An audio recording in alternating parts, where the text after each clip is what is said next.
श्रीमती प्रियंका गांधी वाड्रा।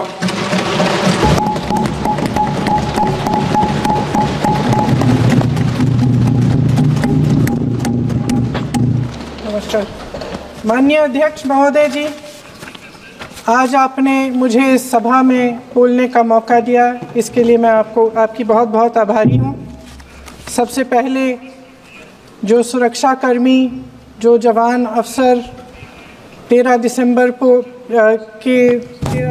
को संसद की सुरक्षा के लिए शहीद हुए, उनके प्रति मैं श्रद्धांजलि व्यक्त करना चाहती हूँ। महोदय, हजारों साल पुरानी हमारी देश की धर्म की एक पुरानी परंपरा रही है। ये परंपरा संवाद, चर्चा की रही है। एक गौरवशाली परंपरा है जो दर्शन ग्रंथों में, वेदों में, उपनिषदों में दिखती है। वाद विवाद और संवाद की हमारी पुरानी संस्कृति है। अलग अलग धर्मों में भी, इस्लाम में, सूफियों में, बौद्ध धर्म में, जैन धर्म में, सिख धर्म में भी ये वाद संवाद, ये चर्चा बहस, इसकी संस्कृति रही है।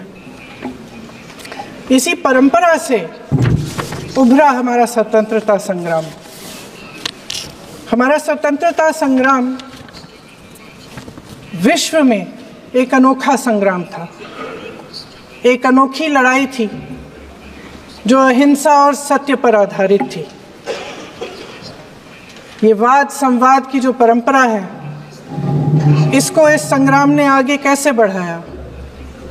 क्योंकि ये जो संग्राम था, ये जो लड़ाई थी हमारी आज़ादी के लिए, एक बेहद लोकतांत्रिक लड़ाई थी।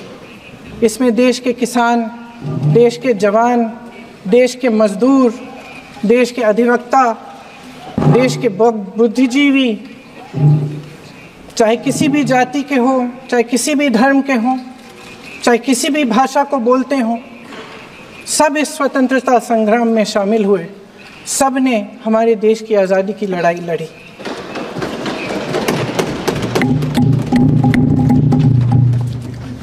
और उसी आज़ादी की लड़ाई से एक आवाज़ उभरी जो हमारी देश की आवाज़ थी। वो आवाज़ ही आज हमारा संविधान है। साहस की आवाज़ थी, हमारी आज़ादी की आवाज़ थी, और उसी की गूंज ने हमारे संविधान को लिखा और बनाया। ये सिर्फ एक दस्तावेज नहीं है। बाबा साहेब अम्बेडकर, मौलाना आज़ाद जी, राजगोपालाचारी जी और जवाहरलाल नेहरू जी और उस समय के तमाम नेता, जैसे आपने कहा, इस संविधान को बनाने की जो कार्य में सालों के लिए जुटे रहे। हमारा संविधान इंसाफ, उम्मीद, अभिव्यक्ति और आकांक्षा की वो ज्योत है जो हर हिंदुस्तानी के दिल में जलती है। अध्यक्ष महोदय, इस ज्योत ने हर एक भारतीय को ये पहचानने की शक्ति दी कि उसे न्याय मिलने का अधिकार है, कि उसमें अपने अधिकारों के लिए आवाज़ उठाने की क्षमता है, कि जब वो आवाज़ उठाएगा तो सत्ता को उसके सामने झुकना पड़ेगा। इस संविधान ने हर एक देशवासी को ये अधिकार दिया कि वो सरकार बना भी सकता है और सरकार बदल भी सकता है। ये ज्योत जो हर हिंदुस्तानी के दिल में जलती है, उसने हर हिंदुस्तानी को ये विश्वास दिया कि देश की संपत्ति में, देश की दौलत में, संसाधनों में उसका भी हिस्सा है, कि उसे एक सुरक्षित भविष्य की उम्मीद का अधिकार है, कि देश बनाने में भी उसकी भागीदारी है। उम्मीद और आशा की ये ज्योत मैंने देश के कोने कोने में खुद देखी है। उन्नाव में मैं एक रेप पीड़िता के घर गई, उसे जलाकर मार डाला था। वो शायद 20-21 साल की होगी। हम सब के बच्चे हैं। हम सोच सकते हैं कि अगर हमारी बेटी के साथ बार बार बलात्कार हुआ और फिर जब वो अपनी लड़ाई लड़ने के लिए गई तो उसको जलाकर मार डाला गया होता तो हम पर क्या बीतती। मैं उस बच्ची के पिता से मिली। उसके खेत जलाए गए थे, उसके भाइयों को पीटा गया था, उसके पिता को बाहर से घर के बाहर घसीट कर मारा गया था। उस पिता ने मुझे बताया कि बेटी, मुझे न्याय चाहिए। मेरी बेटी अपने एफआईआर को दर्ज करने के लिए जब ज़िले में गई तो उसको मना किया गया। अगले ज़िले में जाना पड़ा उसे। वो रोज़ सुबह 6 बजे उठकर तैयार होकर अकेली अपने मुकदमे को लड़ने के लिए अगले ज़िले में ट्रेन से जाती थी। उसके पिता ने मुझे कहा कि मैंने उससे कहा, बेटी अकेले मत जाओ, छोड़ दो ये लड़ाई। लेकिन उसकी बेटी ने उसको जवाब दिया कि नहीं पिताजी, मैं अकेली जाऊंगी, मैं लड़ूंगी, ये मेरी लड़ाई है, मैं इसको लड़ूंगी। ये लड़ने की क्षमता, ये हिम्मत उस लड़की को और करोड़ों भारत की नारियों को हमारे संविधान ने दी। आगरा में मैं अरुण वाल्मीकि के घर गई। अरुण वाल्मीकि पुलिस स्टेशन में काम करता था, सफाई का काम करता था। आप सोच सकते हैं हमारी तरह उसका भी परिवार था। नई नई शादी हुई थी, 2-3 महीनों का बच्चा था। पुलिस स्टेशन में चोरी हो गई। चोरी का इल्ज़ाम उस पर लगाया गया। उसके पूरे परिवार को उठाकर पुलिस स्टेशन में ले गए। आप हंस रहे हैं, लेकिन ये गंभीर बात है। गंभीर बात। शर्म करो, शर्म। अरुण वाल्मीकि को पीट पीट के मार डाला, उसकी बीवी को पीटा, उसके पिता के नाखून निकाले, उसके पूरे परिवार को पीटा गया। जब मैं उस जवान महिला से मिलने गई जो अभी अभी विधवा हुई थी, तो उसने मुझे कहा कि दीदी, हमें सिर्फ एक चीज़ चाहिए, हमें न्याय चाहिए और हम इस न्याय के लिए लड़ते रहेंगे, चाहे कुछ भी हो जाए। ये हिम्मत उस महिला को हमारे संविधान ने दी।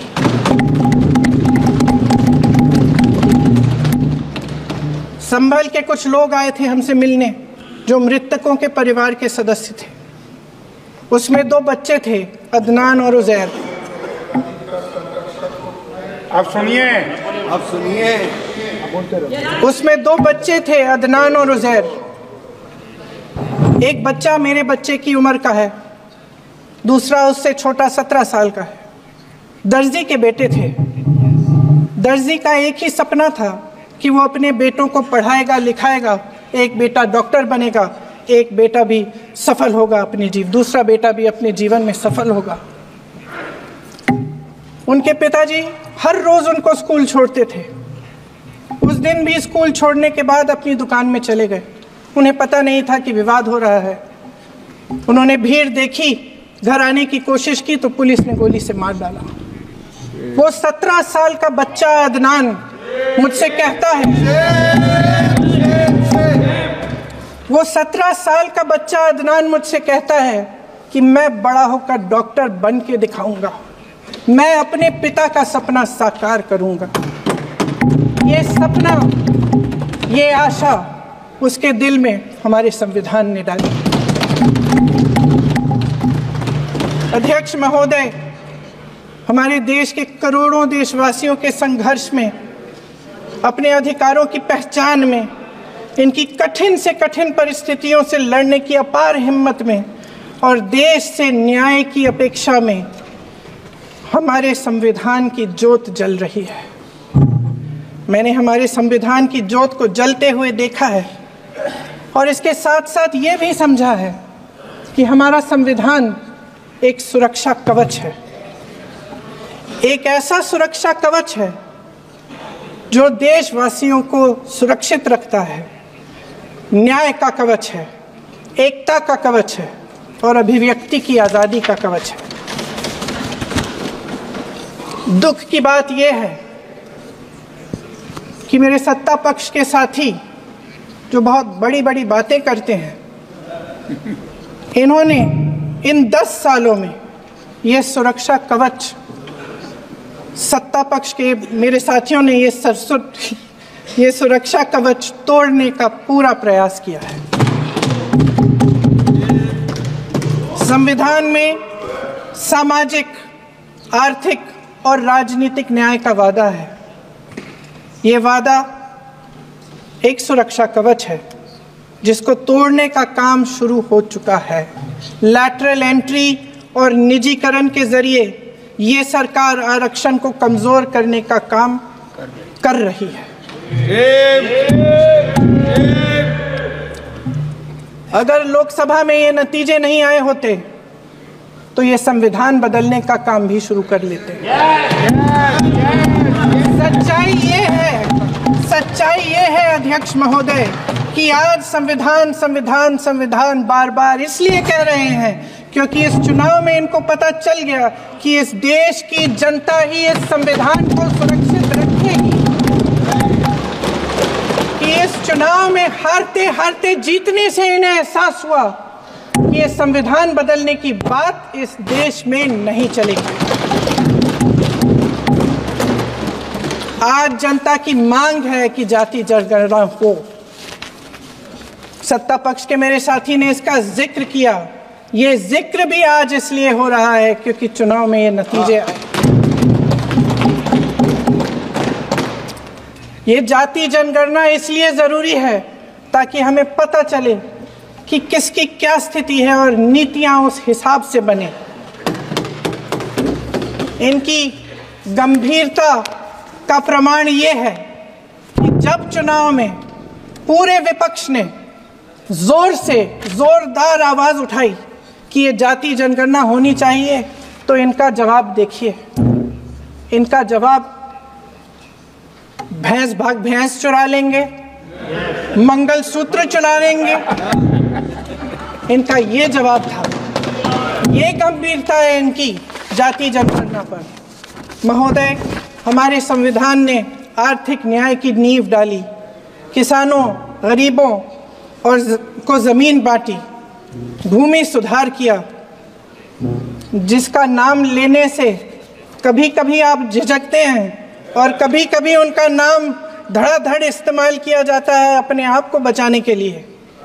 उन्होंने HAL, BHEL, SAIL, GAIL, ONGC, NTPC, railways, IIT, IIM, oil refineries, तमाम PSU बनाए। अध्यक्ष महोदय, उनका नाम पुस्तकों से मिटाया जा सकता है, उनका नाम भाषणों से मिटाया जा सकता है, लेकिन जो उनकी भूमिका रही इस देश की आज़ादी के लिए और इस देश के निर्माण के लिए, वो इस देश से कभी मिटाया नहीं जा सकता। 75 सालों में जनता का भरोसा रहा कि नीतियाँ बनेंगी तो जनता की भलाई के लिए बनेंगी। जल जंगल जमीन का अधिकार मिला आदिवासी भाई बहनों को। इंदिरा जी ने बैंकों का राष्ट्रीयकरण करवाया, खदानों का राष्ट्रीयकरण कराया।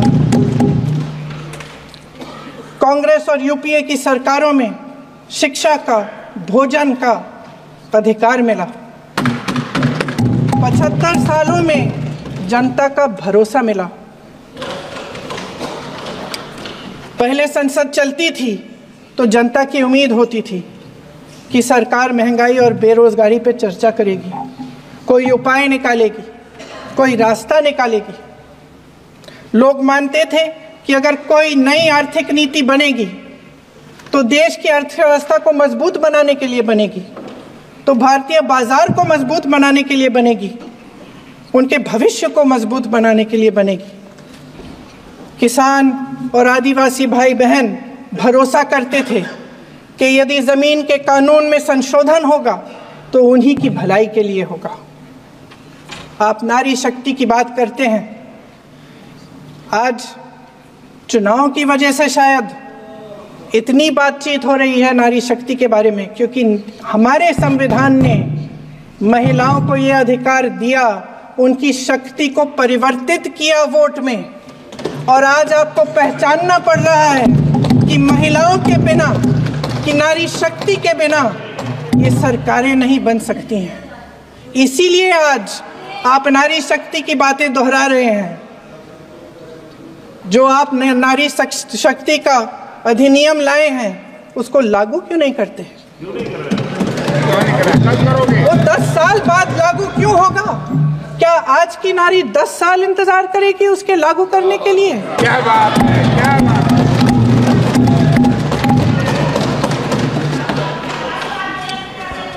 आज संसद में बैठे हुए सत्ता पक्ष के मेरे साथी ज्यादा से ज्यादा अतीत की बातें करते हैं। 1900 किस में क्या हुआ, कब हुआ, नेहरू जी ने क्या किया। अरे वर्तमान की बात करिए, देश को बताइए आप क्या कर रहे हैं, आपकी जिम्मेदारी क्या है? कि सारी जिम्मेदारी जवाहरलाल नेहरू की है। अध्यक्ष महोदय जी, ये सरकार आर्थिक न्याय का सुरक्षा कवच तोड़ रही है। आज संसद में बैठी ये सरकार बेरोजगारी और महंगाई से जूझ रही हमारी जनता को क्या राहत दे रही है? कृषि के कानून भी बड़े बड़े उद्योगपतियों के लिए बन रहे हैं। सही एमएसपी को छोड़िए, डीएपी तक नहीं मिल रहा है।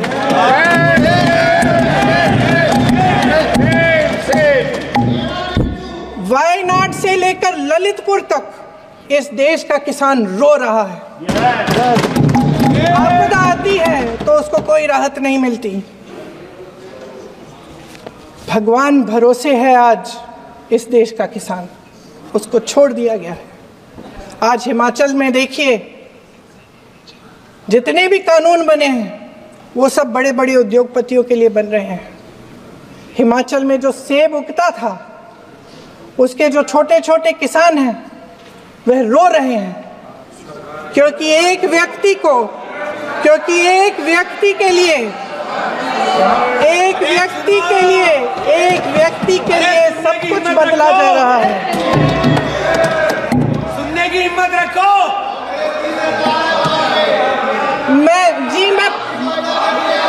अध्यक्ष महोदय जी,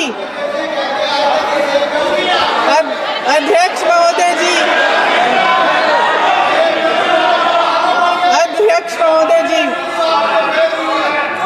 महोदय जी, अडानी जी को सारे कोल्ड स्टोरेज प्रदेश की सरकार ने नहीं दिए। अडानी जी को सारे कोल्ड स्टोरेज आपकी सरकार ने दिए। देश देख रहा है कि एक व्यक्ति को बचाने के लिए 142 करोड़ देश की जनता को नकारा जा रहा है। सारे बिजनेस, सारे संसाधन, सारी दौलत, सारे मौके एक ही व्यक्ति को सौंपे जा रहे हैं। सारे बंदरगाह, एयरपोर्ट्स, सड़कें, रेलवे का काम, कारखाने, खदाने, सरकारी कंपनियां सिर्फ एक व्यक्ति को दी जा रही है। जनता के मन में हमेशा ये विश्वास होता था कि अगर कुछ नहीं है तो संविधान हमारी सुरक्षा करेगा, मगर आज आम लोगों के बीच ये धारणा बनती चली जा रही है कि सरकार सिर्फ अडानी जी के मुनाफे के लिए चल रही है। देश में बहुत तेजी से गैर बराबरी बढ़ रही है। जो गरीब है वो और गरीब हो रहा है, जो अमीर है वो और अमीर हो रहा है। इस सरकार ने आर्थिक न्याय की भी सुरक्षा कवच तोड़ दिया है। राजनीतिक न्याय की जब बात होती है, मेरे सत्ता पक्ष के साथी आज खड़े हुए और तमाम गिनती करने लग गए कि ऐसा हुआ वैसा हुआ, 1975 में जो हुआ, तो सीख लीजिए ना आप भी। सीख लीजिए। आप भी अपनी गलतियों के लिए माफी मांग लीजिए। आप भी बैलेट पे चुनाव कर लीजिए। आप भी बैलेट पे चुनाव कर लीजिए। दूध का दूध, पानी का पानी हो जाएगा। आप राजनीतिक न्याय की बात करते हैं, सरकारों को पैसों के बल पर गिरा देते हैं।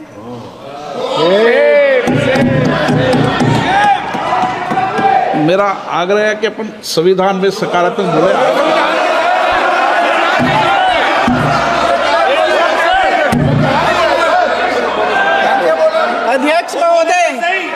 अध्यक्ष महोदय, सत्ता पक्ष के हमारे साथी ने एक उदाहरण दिया उत्तर प्रदेश की सरकार का, तो मैं भी एक उदाहरण दे देती हूँ महाराष्ट्र की सरकार का। मैं भी एक उदाहरण दे देती हूँ हिमाचल की सरकार को तोड़ने की कोशिश किसने की, पैसों के बल पे की, गोवा की सरकार। तमाम उदाहरण है। राजस्थान की क्या ये सरकारें जनता ने नहीं चुनी थी? क्या संविधान इन पर लागू नहीं था? पूरी देश की जनता जानती है कि इनका हंसती है, जानती है कि इनके यहाँ तो वॉशिंग मशीन है।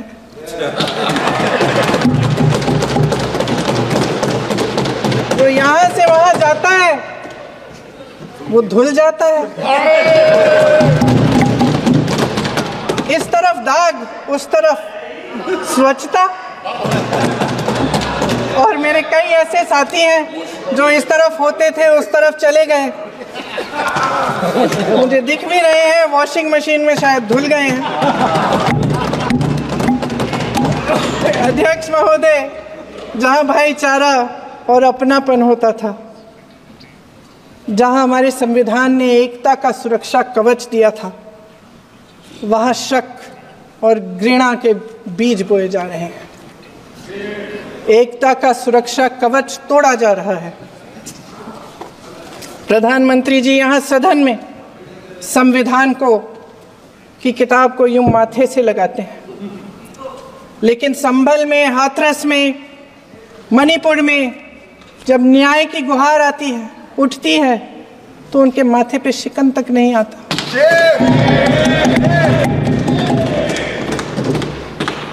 शायद समझ नहीं पाए हैं कि भारत का संविधान संघ का विधान नहीं है।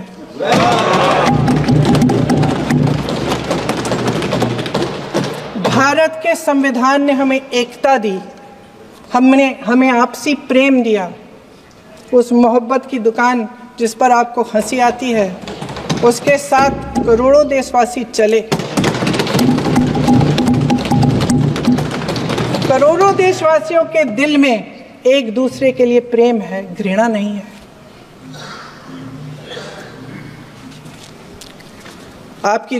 इनकी जो विभाजनकारी नीतियां हैं, उसका नतीजा हम रोज देखते हैं। राजनीतिक फायदे के लिए संविधान को छोड़िए, देश की एकता को भी ये रख नहीं सकते, इसकी सुरक्षा नहीं कर सकते। हमने संभल में देखा, मणिपुर में देखा। दरअसल इनका कहना है कि अलग अलग इस देश के अलग अलग हिस्से हैं, कैमरा लेकिन हमारा संविधान कहता है कि ये देश एक है और ये देश एक रहेगा। जहां खुला विवाद होता था, अभिव्यक्ति का सुरक्षा कवच होता था, इन्होंने भय का माहौल पैदा किया है। सत्ता पक्ष के मेरे साथी अक्सर 75 सालों की बात करते हैं, लेकिन इन 75 सालों में ये उम्मीद, आशा, ये अभिव्यक्ति की ज्योति कभी थमी नहीं, कभी बुझी नहीं। इस देश की जनता ने खुलकर आलोचना की, निडर होकर धरने किए, प्रदर्शन किए। जब जब जनता नाराज हुई, तब तब सत्ता को ललकारा, उसे चेतावनी दी, बड़े से बड़े नेताओं को कटघरे में खड़ा किया, उनसे जवाब मांगा, न्याय मांगा, इस देश के छोटे छोटे से नुक्कड़ की दुकानों में, चाय की दुकानों में, इस देश के घरों में, गलियों में, मोहल्लों में, अखबारों में, प्रकाशन घरों में, न्यायपालिकाओं में चर्चा कभी बंद नहीं हुई। लेकिन आज ये माहौल नहीं है। आज जनता को सच बोलने से डराया जाता है, धमकाया जाता है। पत्रकार हो या विपक्ष का नेता हो या किसी यूनिवर्सिटी का प्रोफेसर हो, छात्र संघ हो या कर्मचारियों का संगठन हो, सबका मुंह बंद कराया जाता है। किसी पे ईडी, किसी पे सीबीआई, किसी पे इनकम टैक्स, फर्जी मुकदमे लगवाए जाते हैं, जेल में डाल दिया जाता है, विपक्षी नेताओं को जेल में डाल दिया जाता है, उनको सताया जाता है। किसी को नहीं छोड़ा इस सरकार ने। देशद्रोही कह के उत्तर प्रदेश में मुझे याद है कुछ अध्यापिकाएं प्रदर्शन कर रही थी, उन पर मुकदमा डाल दिया देशद्रोही का, उन्हें देशद्रोही कह दिया। इन्होंने देश का पूरा माहौल भय से भर दिया है। इनकी मीडिया की मशीन झूठ फैलाती है, तरह तरह के आरोप लगाती है और शायद वह भी भय में ही है। महोदय, मैं इस सदन को याद दिलाना चाहती हूँ कि ऐसा डर का माहौल देश में अंग्रेजों के राज में था। जब इस तरफ बैठे हुए गांधी की विचारधारा वाले लोग आज़ादी की लड़ाई लड़ रहे थे और उस तरफ वाली विचारधारा वाले लोग भय में रहकर अंग्रेजों के साथ साठ-गांठ कर रहे थे। लेकिन अध्यक्ष महोदय, भय का भी अपना स्वभाव होता है। भय फैलाने वाले हमेशा भय का खुद शिकार बन जाते हैं। ये प्रकृति का नियम है। आज इनकी भी यही हालत हो गई है। भय फैलाने के इतने आदी हो गए हैं कि खुद भय में रहने वाले हैं, चर्चा से डरते हैं, आलोचना से घबराते हैं। कई दिनों से हम मांग रहे हैं कि चर्चा करिए, लेकिन चर्चा करने की हिम्मत ही नहीं है।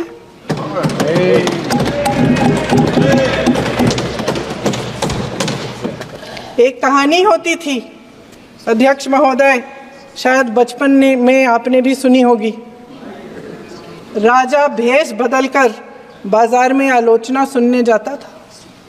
ये सुनने जाता था कि प्रजा मेरे बारे में क्या कह रही है, मैं सही रास्ते पे चल रहा हूँ कि नहीं। लेकिन आज का राजा, भेष तो बदलते हैं आज के राजा, शौक तो है उनको भेष बदलने का, लेकिन न जनता के बीच जाने की हिम्मत है और न आलोचना सुनने की। महोदय, मैं तो सदन में नहीं हूँ।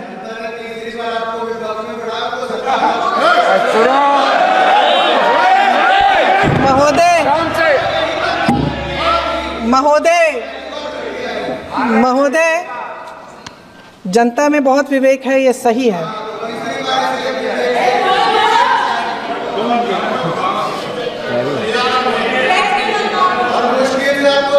अच्छा महोदय, मैं सदन में नहीं हूँ, कुछ हाँ ठीक है, मैं सदन में नहीं हूँ, मात्र 15 दिनों से आ रही हूँ। लेकिन मुझे ताज्जुब होता है कि इन 15 दिनों में इतनी बड़े इश्यूज हैं, इतनी बड़ी बातें हैं, प्रधानमंत्री जी मात्र एक दिन के लिए शायद 10 मिनट के लिए दिखे हैं सब।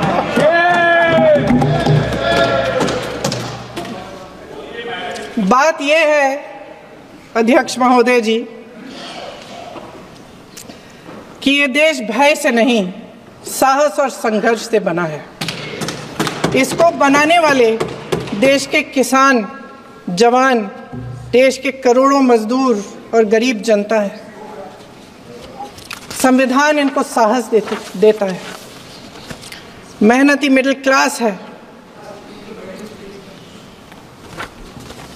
और इस देश के जो करोड़ों देशवासी हैं, जो रोजाना भयंकर परिस्थितियों का सामना करते हैं, उनको साहस देता है। वायनाड में जो आपदा आई, उसमें एक छोटा लड़का था 17 साल का। 6 घंटों के लिए उसने अपनी माँ को बचाने की कोशिश की। 6 घंटों के लिए आप सोच सकते हैं कि अगर नदी की धारा बह रही है, नाराज है, आप अपनी माँ को पकड़े हो, 6 घंटों के लिए पकड़े रखते हो कि मेरी माँ बच जाएगी, और अंत में वो माँ भी बह जाती है। उस लड़के का साहस,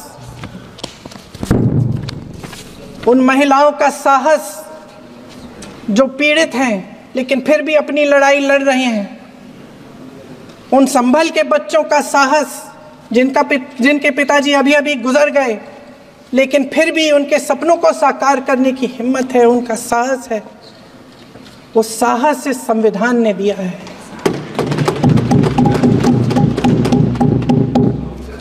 वो आत्मविश्वास इस संविधान ने दिया है। ये देश भय से नहीं चल सकता, ये देश साहस से ही चलेगा। भय की भी सीमा होती है, और जब वो सीमा पार हो जाती है, जब किसी को इतना दबाया जाता है कि उसको लगने लगता है कि अब मेरे पास खोने के लिए कुछ नहीं है, तब उसमें एक ऐसी शक्ति पैदा होती है जिसके सामने कोई कायर खड़ा नहीं हो सकता।